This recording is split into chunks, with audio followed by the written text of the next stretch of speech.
આજે દેશ તેનો 75મો ગણતંત્ર દિવસ ઉજવી રહ્યો છે। સૌથી પહેલા વડાપ્રધાન નરેન્દ્ર મોદીએ વોર મેમોરિયલ પર પહોંચીને શહીદોને શ્રદ્ધાંજલિ આપી હતી। મોદીએ અહીં 2 મિનિટનું મૌન પણ પાડ્યું હતું।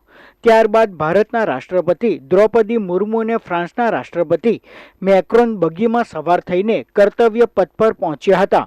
મોદીએ કર્તવ્ય પથ પર રાષ્ટ્રપતિ મુર્મુ અને ફ્રાન્સના રાષ્ટ્રપતિ મેક્રોનનું સ્વાગત કર્યું હતું।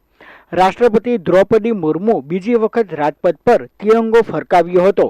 ફ્રાન્સના રાષ્ટ્રપતિ ઇમેન્યુએલ મેક્રોન ચીફ ગેસ્ટ તરીકે હાજર રહ્યા હતા। 13,000 ખાસ મહેમાનો પણ ઉપસ્થિત રહ્યા હતા। આ વખતે ગણતંત્ર દિવસની થીમ વિકસિત ભારત અને ભારત લોકશાહીની માતા છે। આ વખતે ત્રણેય સૈન્ય અર્ધલશ્કરી જૂથો અને પોલીસ ટુકડીઓનું નેતૃત્વ પ્રથમ વખત મહિલાઓએ કર્યું હતું। ફ્લાય પાસ્ટમાં વાયુસેનાના 51 વિમાનોએ ભાગ લીધો હતો, જેમાં 29 fighter plane, 7 transport aircraft, 9 helicopter અને 1 હેરિટેજ એરક્રાફ્ટ સામેલ હતા। ફ્રાન્સ આર્મીનું રાફેલ પણ પ્રથમ વખત ફ્લાય પાસ્ટમાં જોડાયું હતું।